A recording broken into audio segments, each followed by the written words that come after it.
you have a successful stand-up career, but then you have this pedigree as a writer, which is just off the charts. When do you start to realize, okay, I love stand-up, I love doing stand-up, but I want to be in that room. I want to be in the writer's room. Well, I got my break to write on SNL. This is... What year? What year would that be? 85 to 86. Okay. What is affectionately or disaffectionately called the weird year. Yeah. Yeah. You know, with the strange cast, Robert Downey Jr., Randy Quaid, but Al Franken. Anthony Michael Hall. Yeah. And Al Franken and Jim Downey came to the comic strip to audition comics. And they saw me and they said, would you like to, we like you and we'd like to see if you want to write on the show. I was like, absolutely. They said, oh, you just have to meet Lauren. So I was like all set for this meeting and had all my answers prepared, for like a serious sit-down business meeting. It was literally, he was auditioning people, Lauren, at this rehearsal space. He came out for 2 seconds and he said to me, I don't do a good Lauren. Jim and I'll say you're very good. And, sometimes you have to stay up late at the show. I was like, yeah. He went, okay, thanks. That was my big interview. Wow. But you passed. I guess so. Yeah. Like if I had said, I really don't like staying up. I like to be in bed by 8 o'clock. Yeah, that's going to interfere with my routine. Yeah. And so I wrote that year and I really enjoyed it, but I really wanted to go back to stand-up. So I did. But then, strangely, out of the blue, in 93, Larry David and Jerry Seinfeld called me together.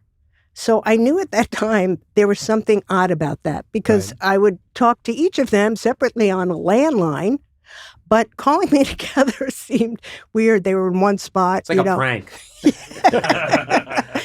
Yeah, and they were like, do you want to write for Seinfeld? And I was like, yeah. And, it was great because my inexperience is the thing that got me the job because they, didn't want people who'd written on sitcoms before because as Larry referred to it, they were poisoned by the system. So he wanted people who'd never written on sitcoms before. So what was your first writing job? It was not necessarily the news. Oh, wow. And a woman named Pat Lee gave me... I know of her, yes. Yeah, she hired Greg and I, got us into the Guild. It was our first show. And we worked like maniacs. And I have such clear memories. And I'm always passing Sunset Gower Studios. And I always have the same flashback to Greg and I. We took a overnight flight. It was cheap. It was, I think, called People Express, where you could like fly. I remember that. Do you remember People? No, People just that name. People the Express. airline of China. Yeah, People Express was a Live poultry. Literally, you could for like $40, you could fly across the. I mean, something insane. And obviously, it was a whole other world before 9/11. You just would buy your ticket at the counter. You'd get on the plane, no frills. We flew overnight. I remember my writing partner, Greg Daniels, put a blanket over his head to try and go to sleep because the seats didn't go back. So he was sitting upright. He looked like a bad kid's ghost sitting next to me. We landed. We got this really cheap rental car, and we drove to Sunset Gower Studios and walked in and said, "We're here to work for television. I have acne." That's where it started, but it was a show that at least it was pre-tapes, and we weren't writing for characters, and it wasn't all these shows that I really despised. Yeah. It was sketch comedy that I thought, okay, this is respectable. We can do this with an eye towards hoping to get a job with Letterman, which didn't work out. But so you get this call, and to work for Seinfeld, and you write an episode that coincidentally, we were displaced by the fire. Our house is okay, but it has to be de-smoked, detoxed. And so my wife and I have been living in this little apartment, kind of rental apartment with a kitchenette at the hotel. You're at the Oakwood, aren't you? Yeah. A great place to meet a single pregnant woman who's going through a bad divorce. But every night we don't have our regular television. We just, we don't have Apple TV or Max or anything. So we're just thumbing through, and we always land on Seinfeld. Oh, nice. And we watched Seinfeld, and I watched your Rye episode. Ah, yes, the Marble Rye. 3 nights ago, I watched the Marble Rye episode, and remembered that you had written that episode, which is one of my favorites. Oh, thank you. If you don't recall, I think it's George's fiance. George Costanza is going over to eat with the fiance, and he brings his parents, who of course humiliate him. Yes. The great Jerry Stiller, and the actress, I can't remember the actress's name, who plays Estelle Harris. And they come over, and they bring a Marble Rye, and then they notice that these waspy parents of their future in-law don't eat the Marble Rye, so Jerry Stiller takes it back. And then that couple realizes, the waspy couple realizes that the Marble Rye has been taken back, and they're enraged. And then the whole episode is about how do we get the rye back into the apartment, which is a great, great idea for an episode. Where did you get that idea? It was crazy because, a lot of times people come up to you when you write on a hit show like that, and they're like, something really funny happened to me. And you're like, oh boy, here we go. And it's like, Betty's egg salad was in the fridge at work, and somebody took it, and it's like, oh boy, here we go. But a friend of mine from high school was like, I had the funniest thing happen. This couple came over and brought a bread, and we didn't put it out, and they wanted to take it back. And I knew when I went in to Larry's office, Larry and Jerry, you would pitch to them one-on-one. If Larry liked an idea, he would get so ecstatic. You know what I mean? When I pitched that, he was like, I love it.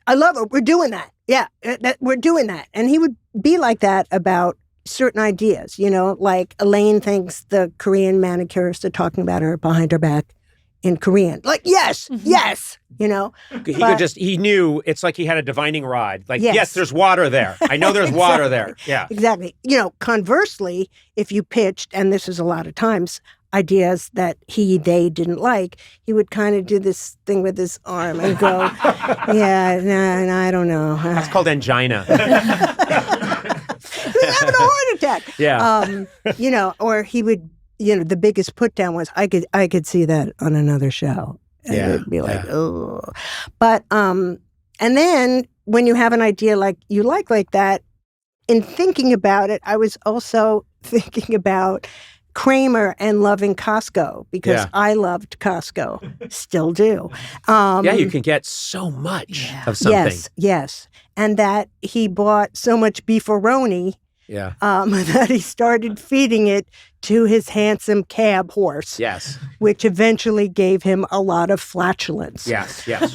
Ruining the night out for this waspy couple. By the way, I always thought there's a lot of genius behind the show Seinfeld, but I always thought the casting was impeccable, not just of the main characters, but of the smaller characters. And I went out of my way because every time George's fiance's parents are on the show, they're spectacular. They are. So I looked them up.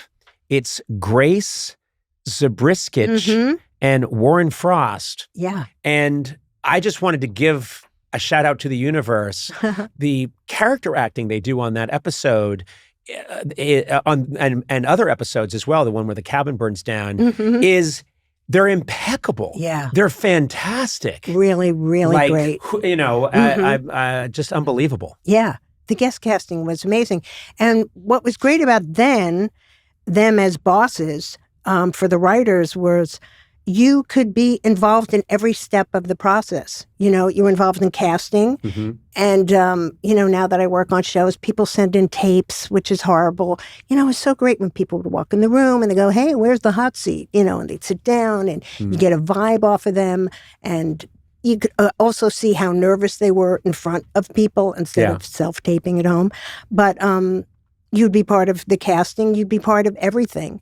So editing and all that. And a lot of times writers don't have that opportunity on shows. So that was really great. And to cast these smaller roles and people that just took off, Yeah. And even like the regulars, like the tennis episode I did with Morley Matlin, the lip reader. Yeah. It's like, what are the 4 stories going to be? And, for Kramer, for that, you have a tennis episode. Well, he's got to be a ball boy. Yeah. And then, that's going to be funny. Yes. We called him the ball man. And then, he was rehearsing, Michael would rehearse these physical things over and over. People just thought he just did it automatically. He would really rehearse it. And, he just rehearsed as a ball man the entire week. You work on a show like that, I think it's an immersive experience. I thought, I've said the same thing about Saturday Night Live, where you're not just a writer. There's the old idea of the writers are off in a separate building. Yeah. And there's no light, the shades are drawn.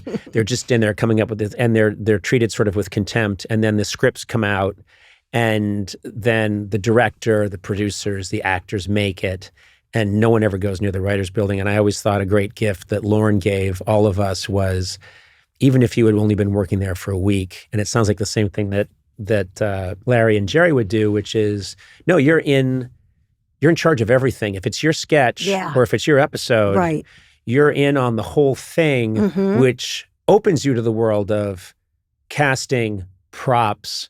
When should we see things? How should we see things? Maybe go talk to the director. Yeah. Make sure you don't cross any lines. Do it tactfully, but you're in charge of the whole thing because it's your baby. And that invests you with great sense of responsibility. You try so much harder. Exactly. Because also, your ass is on the line if something goes off. So you do have that sense of responsibility with an episode, which is great. The saddest thing to me is that I'm a big collector. So I took we couldn't use beefaroni for some reason. It's beefarino. Yes. Yeah. Yeah. They made us change the name. So I had the can that the prop guy came up with for beefarino, and I had it in my apartment on Flores in West Hollywood. And then when I moved, I forgot to take it, move it away, and the guys thought it was just an empty can, and they tossed it. I know. Yeah. It's the fact that I'm here today. It's not the snow globe from Citizen Kane, but it's close. The beefarino can. Someone's going to find it, and it's going to go. It's long after you and I are gone. Right. Someone's going to find it. It's going to be auctioned off for like $600,000. Oh, come on, more than that. Okay, all right. It's the future. Well, you're right.